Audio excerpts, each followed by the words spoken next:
fame. If you win it, comes and goes in a minute. Where's the real stuff in life to cling to? Long. Hello, everyone, and welcome to the Boomer Pod podcast. Our guest today is Mr. Carl Ciarfalio, who is a famous movie stunt double and actor. Warm welcome to you, Carl, and thanks for agreeing to be interviewed on the Boomer Pod podcast. Thanks, Larry. Happy to be here with you. Carl is the author of the great book, Stars, Stunts, and Stories, A Hollywood Stuntman's Fall to Fame. It gives us a concise and colorful look into the life of a Hollywood stunt actor. Can we get that on Amazon, Carl? You can find it on Amazon for sure. Yes, they've been very good to me about carrying my book since I published it. Great. And from what I understand, it's a pretty fun read. May I read a short comment by the famous stunt coordinator Sandra Gimple? Yes. Carl and I have been friends for many years. I've had the pleasure to work with him and hire him on Montana Amazon, a feature I coordinated. They were looking for someone to not only do the stunt, which was to get hit by a car and be plastered to the hood while driving all around Las Vegas, but also to play the acting job of a down-and-out gambler. I recommended Carl, and he did an amazing job. The director, the whole company, and I could not have been happier. Good. I love Sandy. Good kudo, my friend. Yeah, thank you. I understand that Against All Odds was your first break.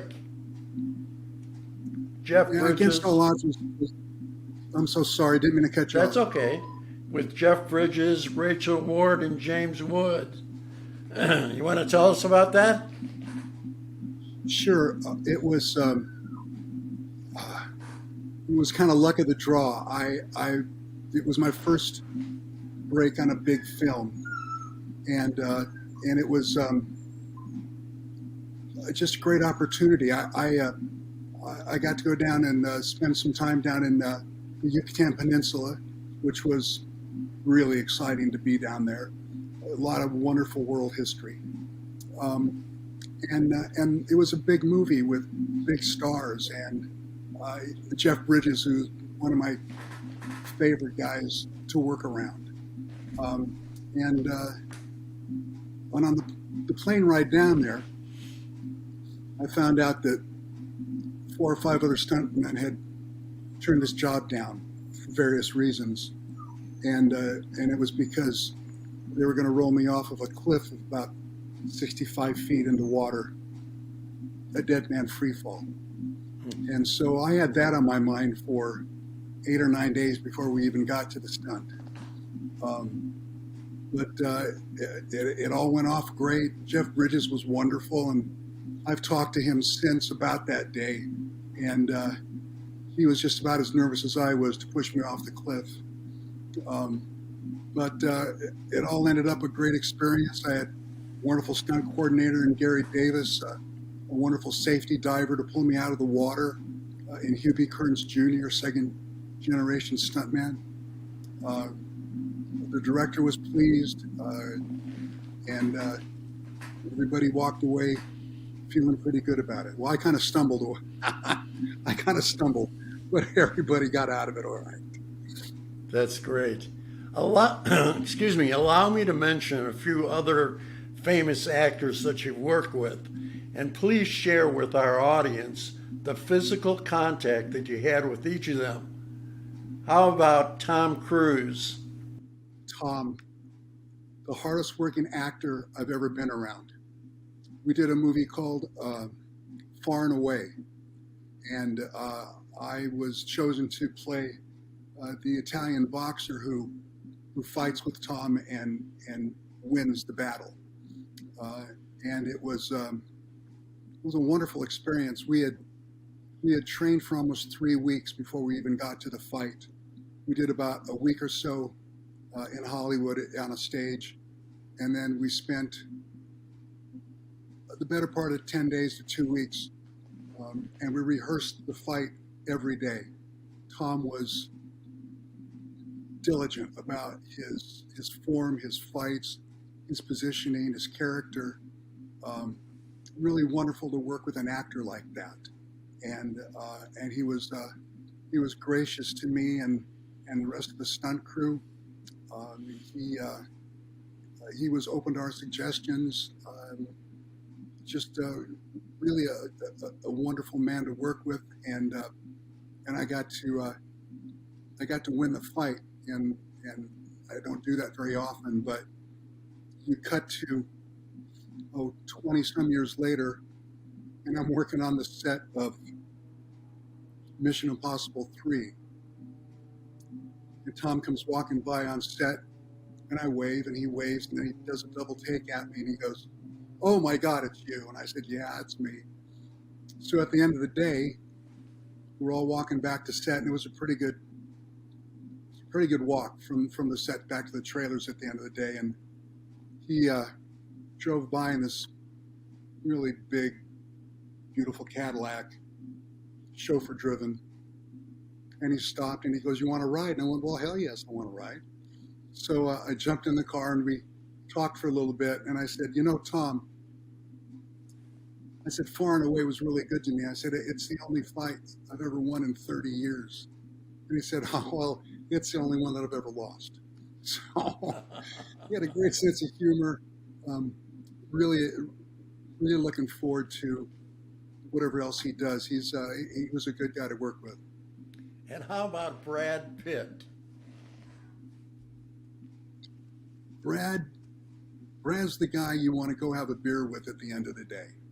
Just kind of a regular Joe that knows his job and does it well. Has fun on the set because, on some sets you're working 10, 12, 14 hours or better, and it can get very intense, especially with the physicality of the fights. And Brad was always lighthearted about kind of keeping the set light, and people depended on him to just kind of be the guy you see in the movies, and another wonderful experience. And how about Kiefer Sutherland? Kiefer was an intense professional. When I worked with him on 24, he was a producer, and I think not only being the star of the show, but having producer duties can weigh heavy on someone. He was polite, professional. We got the job done. He said thank you, and he moved on. So I didn't have as much contact with him as I've had with some others, but this is work, and when you go to work, you're expected to work. It's not fun and games, and some sets are a little more tight than others. And how about Clint Eastwood? Clint Eastwood. Well, first of all, it's Clint Eastwood. I mean, really. I was lucky enough to get to play a nice little role on one of his movies called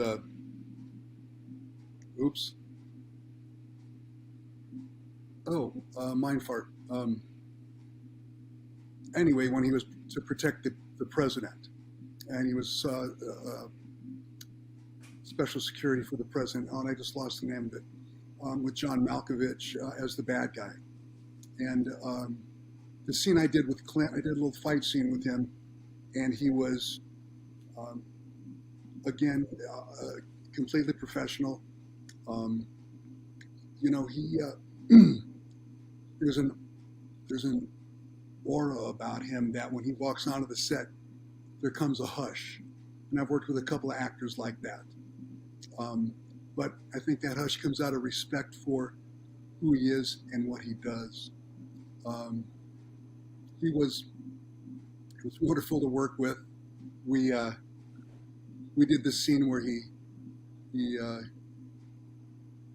comes into a room and he cracks me with a rod, and then gets behind me and starts to choke me, and then my partner walks in and has some dialogue with Clint, and the actor who played my partner couldn't quite get his dialogue right, and every time we had to stop, Clint's clutch around my neck with that rod got a little tighter, so I was rashed up for a couple of days. But it's on my reel, which is on my website, and it's a great little scene. And you know, at the end of the day, Clint calls me an asshole. Hey, who's this asshole? And I was just like, who can ask for more? I was a stuntman, I was an actor, but I'm also a fan, and someone who appreciates the work that some of these guys do. And it was a fun day. And how about tough guy Steven Seagal?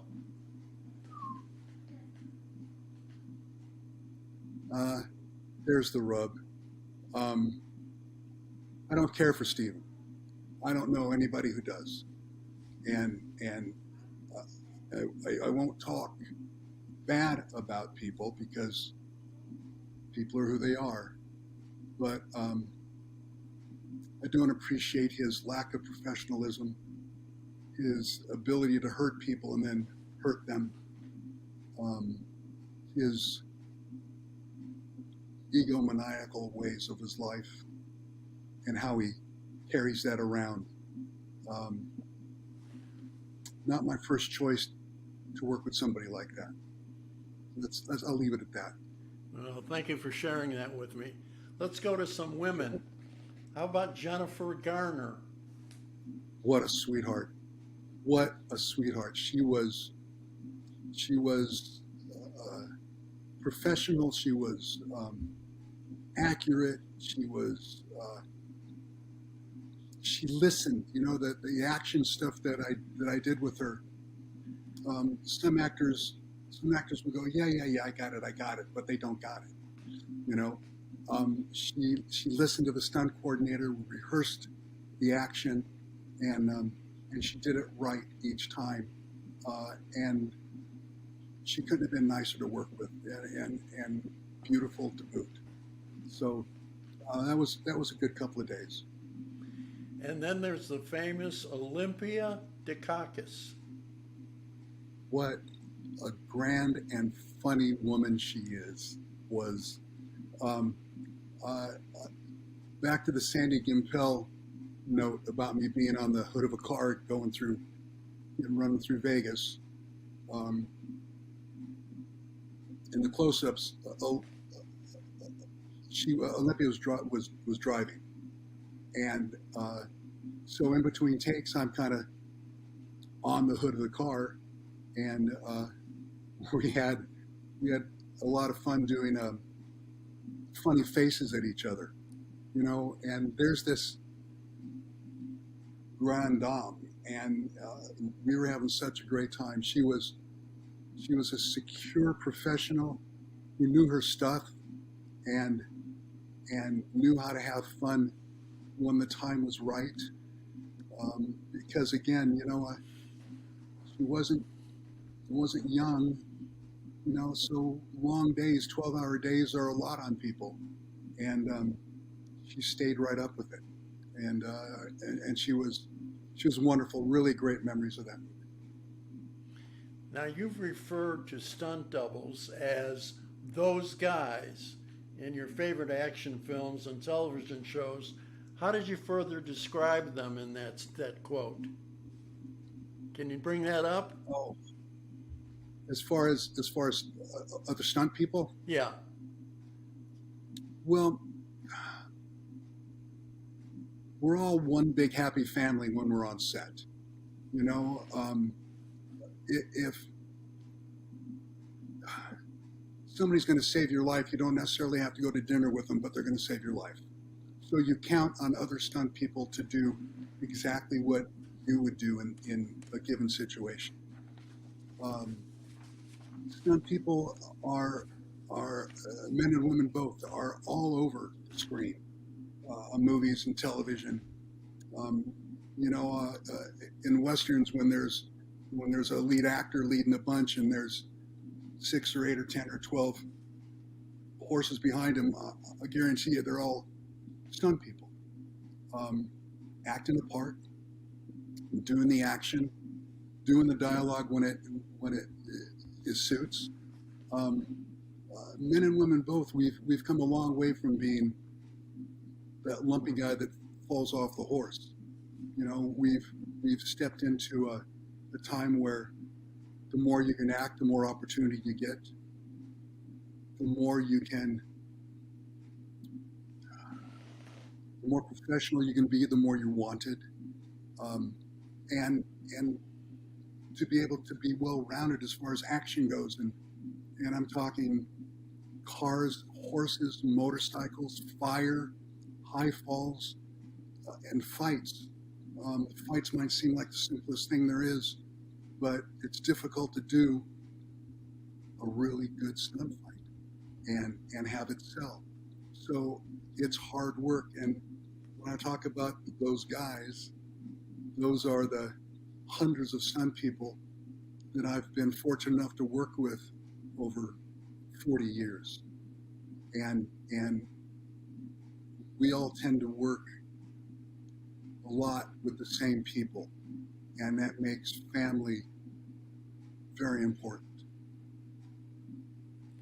Let me talk, if we can, about one of my favorite movies, Casino, with Robert De Niro, Joe Pesci, and Sharon Stone, and directed by the great Martin Scorsese. Now, you played the part of Tony Dogs. Can you tell me what Yes. happened there? Yeah. um, well, I got an audition. The stunt coordinator convinced the casting people and producers that there should be a stuntman who did this role, and so they wanted to find somebody who could act and sell it. So, can we talk about the audition? Can I just be kind of open about this? Sure. Well, so I'm sitting in the waiting room, and the casting woman comes out and says, "Carl, come on in. Let's get you on camera." And so there's the casting woman and the camera operator, and I'm in a little studio room. And she says to me, "Mr. Scorsese wants to know how many times you can tell somebody to fuck off." I said, "Okay." So I let it fly for a couple of minutes. Her eyes got pretty big. I don't know if she ever heard some of those words. And thank you very much. And they auditioned a few other people. And I got a call in a couple of days. They said, Mr. Scorsese would like for you to play Tony Dogs. So the thing is that Tony Dogs is a pretty pivotal character for a small amount of time on screen, and it was really fun to play Tony Dogs, and it's I got a lot of mileage out of it, over the years.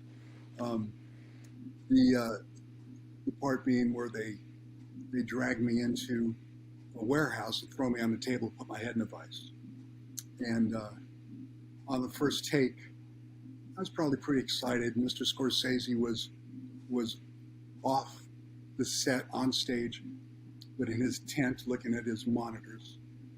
And these two guys brought me in to put me on the table, and all I heard was, "Cut, cut, cut, cut, cut, what the fuck? Cut, cut, cut, cut." And he walks in on stage, he goes, "What are you doing?" I said, he goes, these guys have been beating you up for 3 days and they're just stabbing pokers in your nuts. He goes, what the fuck? He goes, drag yourself in here. Let them take you in. Yes, sir. Yes, sir. Yes, sir. So take two, anyway, take two is what they used on camera and in the movie. And they dragged me to the table, threw me on the table and stuck my head in the vise. And special effects had made the inside of the vise formed my head. And it was rubber. And they also made it so when Joe Pesci cranked the vise closed, it only went to a certain point, which I was very thankful for. And they also, special effects also made me an eyepiece that went over my left eye and had two tubes running up into it. One tube was air and one tube was studio blood. And what they did was, the tighter that he cranked the vise, the more the eye started to pop out. And if you watch the movie and you look at this, you can't tell it's prosthetic. It's so well done. Let me get rid of this. And they actually had also made a replica of my head just in case this didn't work out, which I have in the other room. And so I'm in the vise, and I was in the vise. Well, the makeup took about 3.5, 4 hours to put on this piece. And then I was in the vise for the better part of 7 hours laying there. Yeah, it was quite a day.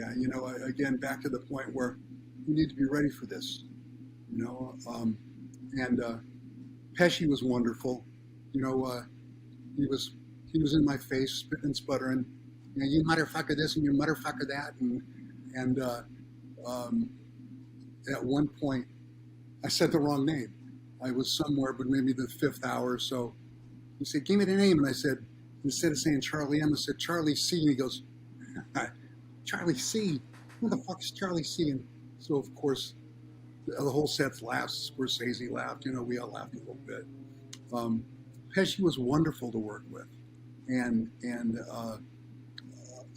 the scene was a wonderful scene to do. And what they did was when he cranked the vise, they pushed on the eyeball and pushed on the eyeball until it finally came out and landed on my cheek. Well, when they took the film to the film board said, "You got to edit this out or we're going to give you an X rating." So I was like, wow. So what you see in the movie is that the eyeball starts to come out and then they cut to the reactions. And they cut off the eyeball. But in my book, you'll see that I put in a couple of those still shots of the eyeball hanging on my cheek. Yeah. Anyway, so another most wonderful experience with great actors, great director, wonderful stunt coordinator, and Doug Coleman. It was a highlight. Oh, that's great! What a terrific story. Now there's Oliver Stone, Natural Born Killers, with Woody Harrelson and Juliette Lewis. What can you tell me about that? Oliver Stone is no Martin Scorsese. He was. I was in a situation. I played a prison guard who eventually gets into a prison cell, and there's a shootout with Woody Harrelson and Juliette and a couple other actors, Robert Downey Jr. I forgot the other guy's name, but it was a hellacious situation for me. But Oliver decided that he wanted to play screeching music throughout the set. We were in a warehouse in I think it was Chicago. But he played screeching, screaming music to get everybody on edge, and it seemed to help. And I'm in a prison cell room with people who I believe on the time might have been dabbling in some illegal substance, and that kind of sparked the craziness of that room, and it was a fairly tough situation for me personally to be in. It was it's a tough set to be on for me. It may not have bothered other people, but it was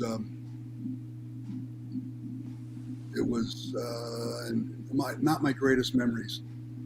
But cut to years later, I'm working on a movie called Out of the Furnace, and with Woody Harrelson, and we got to reminisce a little bit, and about him killing me in the prison cell, and he was wonderful to work with, and this time he just beats me up in a drive-in theater, but he was wonderful. I enjoy watching Juliette Lewis in the films that she's in.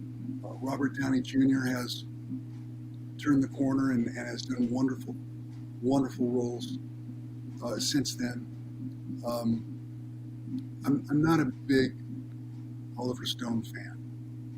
His movies are pretty good, but for me it was tough to be on set with him. Let's calm it down a bit. How about Pelican Brief with Julia Roberts and the great Denzel Washington?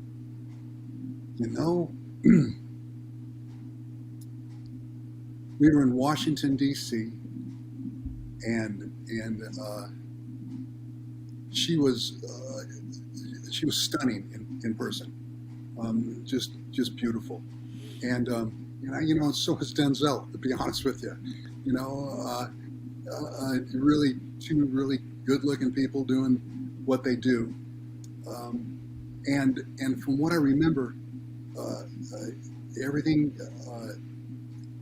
seemed to work as good as possible.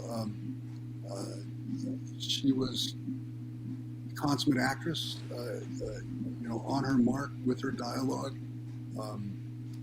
Denzel was wonderful, and I've done a couple of pictures with him since.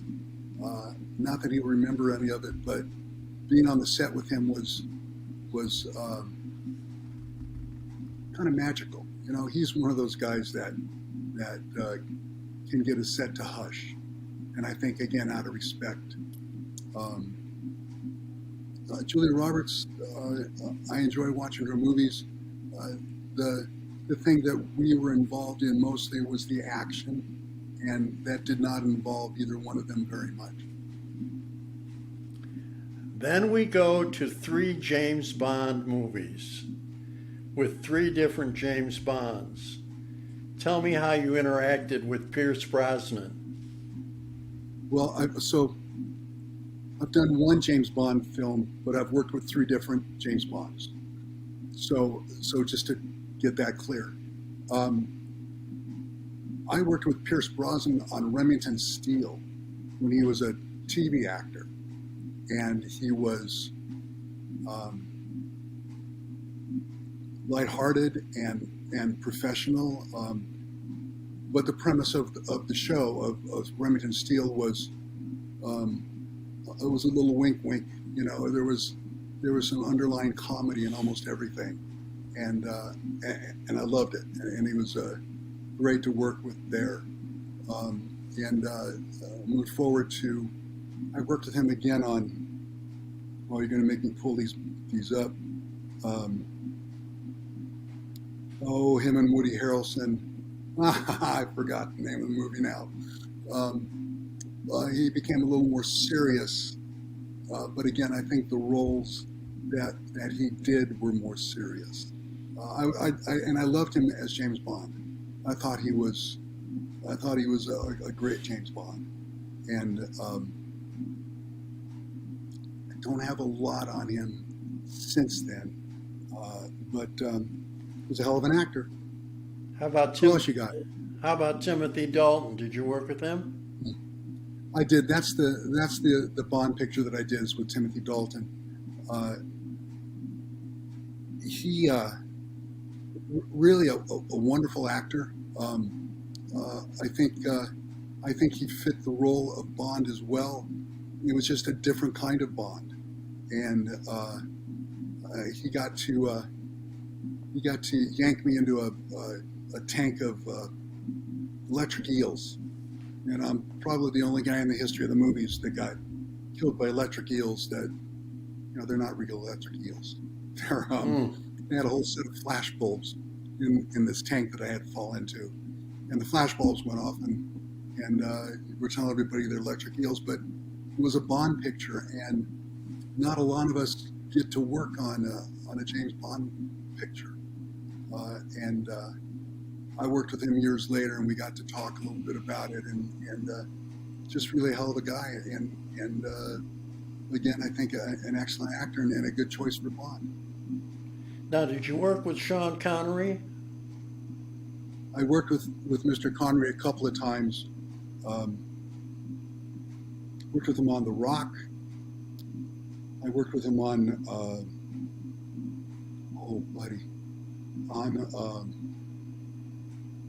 I played a Russian submarine.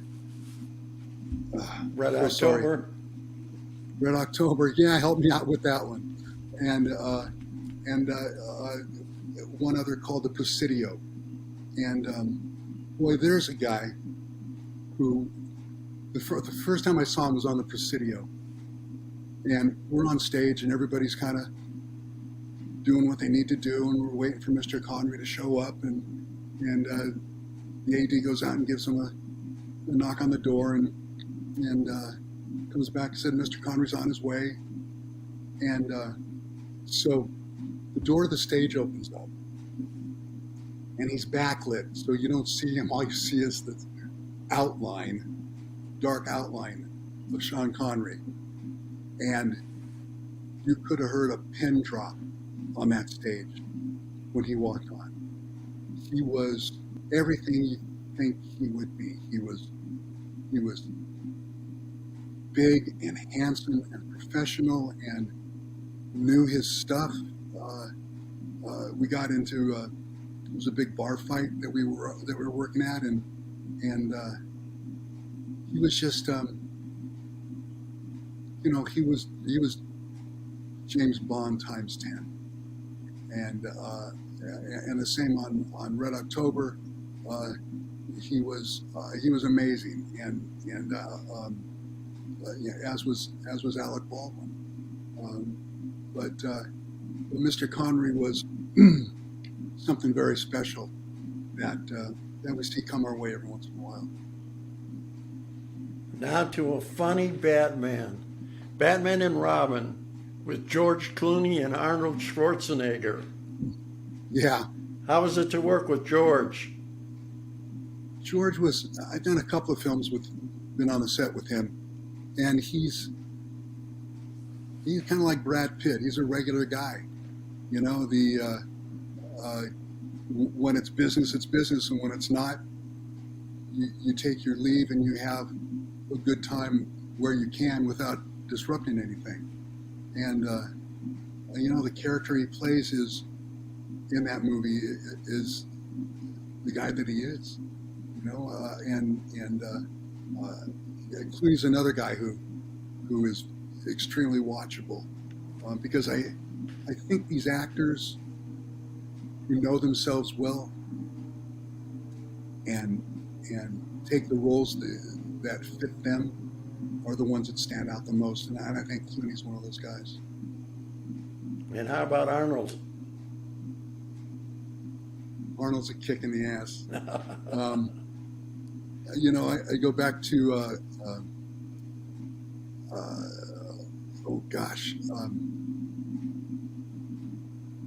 sorry, forgot the name of it again, where his daughter's kidnapped. Oh, and he goes to rescue her on an island anyway. I've been around Arnold a few times, and he's an amazing man. He is everything Arnold should be. He's big and strong, and he's got a brightness about him, a glow around him that reaches out. He's funny, he's a smart ass, and he's also a great professional that knows his trade and how to work it. Again, here's somebody who takes on roles that they know will work for them and makes them better. You can't imagine somebody doing the movies that Arnold did who wasn't Arnold. Even down to Twins, his comedic timing is perfection, and I have a great affection for Arnold. Tell me, if you will, about Fight Club. Fight Club was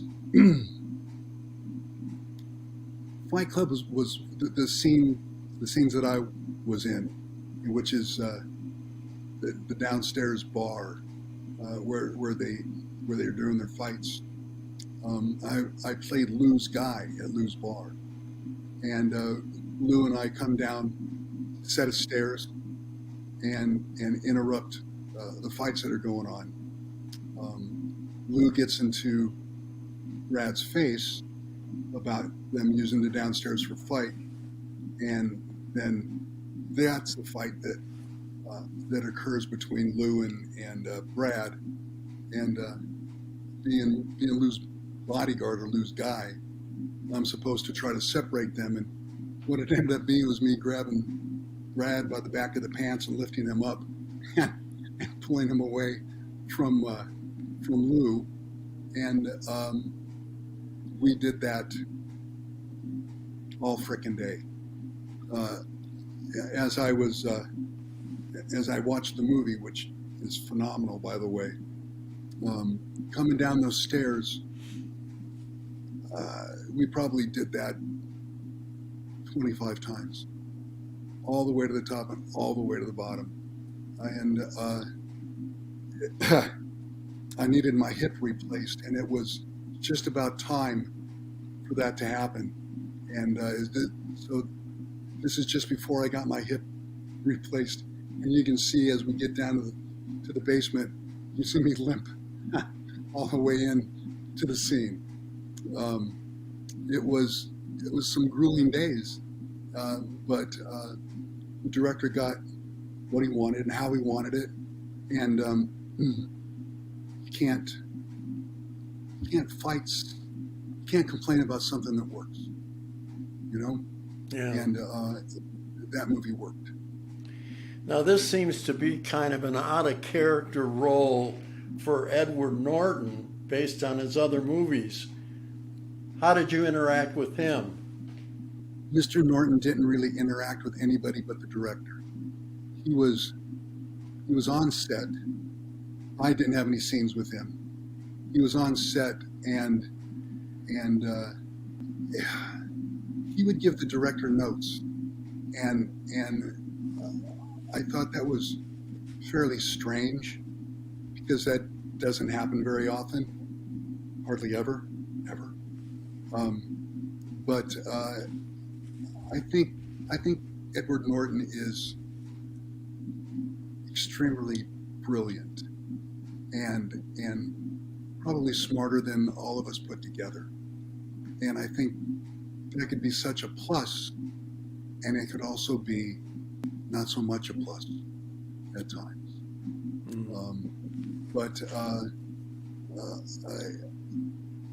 Again, the movie worked.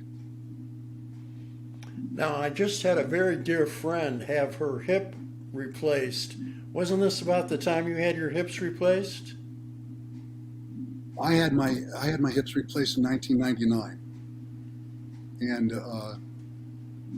they've lasted. My right one I just had redone 2 years ago. The left one's still hanging in there, and you know, I've been beat up a lot since 1999, and so they're doing pretty good. Good. That's wonderful. That's wonderful. Tell us about the Taurus World Stunt Awards. The Taurus World Stunt Awards came about in 2000. A work acquaintance of mine called me and said that Mr. Mateschitz, who owned Red Bull at the time, wanted to honor stunt people the same way he honors skiers, motorcyclists, car racers. He thought that we didn't get enough recognition from around the world, and he wanted to set up an awards that would recognize us. And she asked me if I would like to take the reins to that. I guess it was 1999, I was recovering from my hips and wasn't working. And so I took on the task of being the one who, I don't want to say created, but created the award show from the titles of the awards to what you need to have to achieve the awards. And I was also the one who had to go to the stunt people around town, not only in Hollywood, but at the time New York, Canada, and pitch to them what we were trying to sell. And it was a hard sell because years before this, probably in the early to mid 1980s, there was someone who promised everything to the stunt people, took money from stunt organizations to create a stunt awards, and then took off with the money, and it never came to fruition. So I not only had to sell the Taurus Awards, I had to make sure that they knew that they wouldn't get screwed on this again. And it was a hard sell. The majority of stunt people are hard sells, you know. Once it started to come together, and the different groups agreed to be part of it, we didn't ask for any money. We've never asked for any money from any of the groups or any individuals. And we've proven over 20 plus years that we're a stand-up organization created by stunt people for stunt people, not only here, but around the world. And so I not only created the categories, but I also put together a ribbon committee of judges who review all the submissions from around the world and fit them into the categories they fit in the best. We also have an amazing foundation, and the foundation accepts donations from around the world. And once a year, we find a stunt person who needs the foundation. They've been injured beyond repair, or not taken care of by the studios, and we will donate them the monies that we have in the foundation. And it's helped 20 very special people who have given their all to stunts, and it's helped them and their family through the hardest of times. And and through all the hassle of putting the Tara Stone Awards together, the foundation is what really is the cream on top. Amazing organization. Let's Yes. go back to Tom Cruise just for a minute and Mission Impossible 3. Now, did you work on that? Yeah. So that's the one where Tom was on set. And we saw each other, and he was gracious and welcoming with a handshake and a hug. And he gave me. He's the one that gave me a ride in the limo. That's the movie. He gave me a ride in the limo. I told you that, right? Yeah, Back to set. you did. So that that whole experience was wonderful. Back to Far and Away. I got invited to the red carpet screening, and a lot of stunt people don't get that kind of invitation. And I got introduced, and our director, Opie, I just lost his name. He was as gracious as can be, and it was just a wonderful experience, and the whole thing. And as an actor, as a stunt person, I think you're always looking for those jobs that are challenging, yes, but that you're a good fit to be in. Okay. Ronnie Howard, there you go. I'm so sorry. So Ron Howard was a director, and again, what another wonderful human being, professional. Never flew off the handle. Was as patient as can be with all of us. Another good guy to experience. Now, Carl, you have two beautiful daughters and a wonderful, supportive wife.